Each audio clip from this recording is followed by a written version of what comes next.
Just try to imagine, if you can, what it would mean to use God, making God less than you, making God just an instrument for your use. It takes away kind of from the dignity of God, takes away from the infinite nature of God's being, takes away from any sense of infinity in God if you or I could use it. No, you can't use God, but for a better reason even than that. There is no such thing as you and God.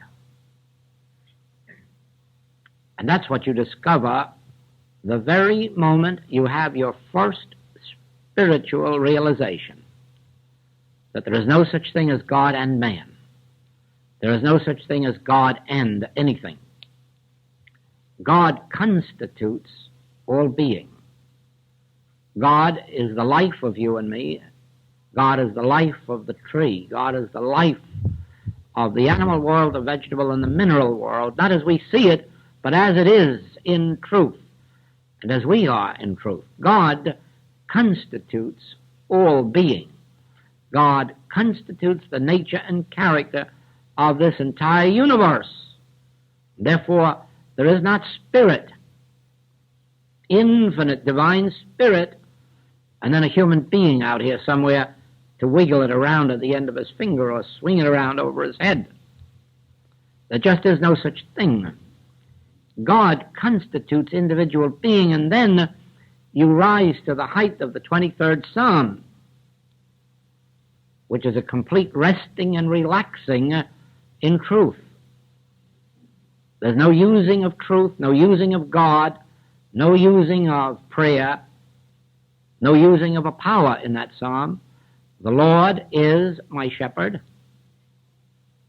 I shall not want. He leadeth me beside the still waters. He maketh me to lie down in green pastures. Yea, if I walk through the valley of the shadow of death,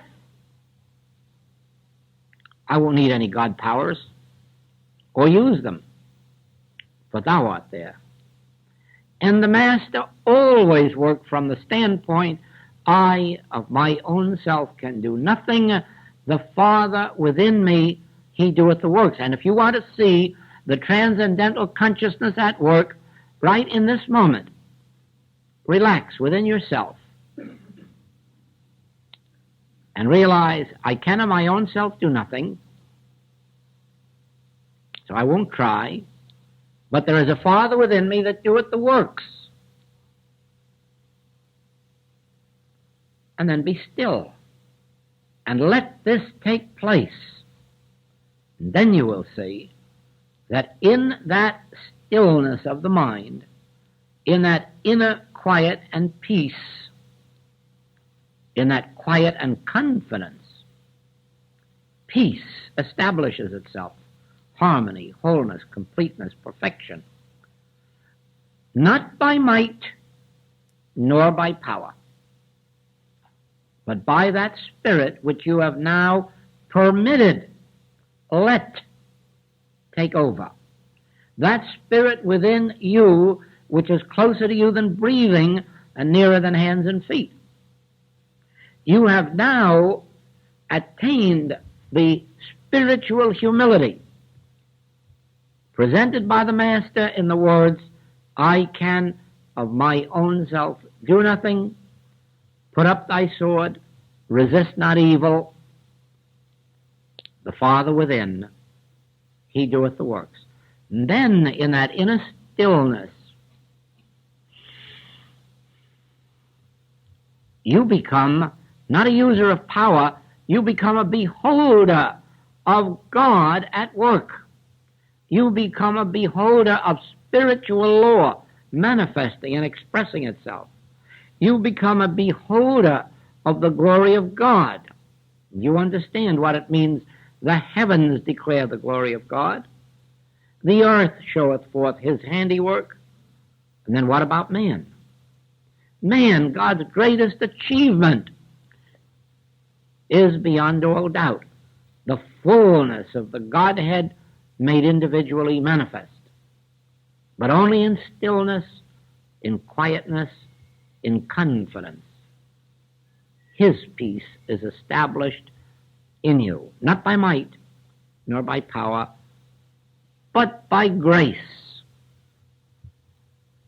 It is by this means that eventually you come to understand the Master's "Take no thought for your life, what you shall eat, or what you shall drink, or wherewithal you shall be clothed. Your heavenly Father knoweth that you have need of these things," but the question is, do we believe that? Can we accept it? Can we relax and rest in it as an actual exercise? Take no thought what you shall eat, what you shall drink, wherewithal you shall be clothed. The Father knoweth that you have need of these things, and it is his good pleasure to give you the kingdom. Not by might nor by power, but by divine inheritance. Know ye not that ye are children of God, and of children heirs, and of heirs joint heirs with Christ? Then there must be a relaxing, there must be an acceptance. And here too, we come to a reversal of everything that's humanly believed. It is actually believed that good can come to you from another individual or from God. But good can't come to you, not from anybody, and not even from God. Son, thou art ever with me, and all that I have is thine. And Browning, who saw that, said, you must open out a way for the imprisoned splendor to escape. Do you not see then how you stand in your own light when, consciously or subconsciously or unconsciously, you believe that your good can come to you from another individual, or that you can sit around and wait for it to come from God? Do you not see that all that the Father hath is already thine, established within your own consciousness, and that you must find some way to open out a way for that which is locked up in you to escape?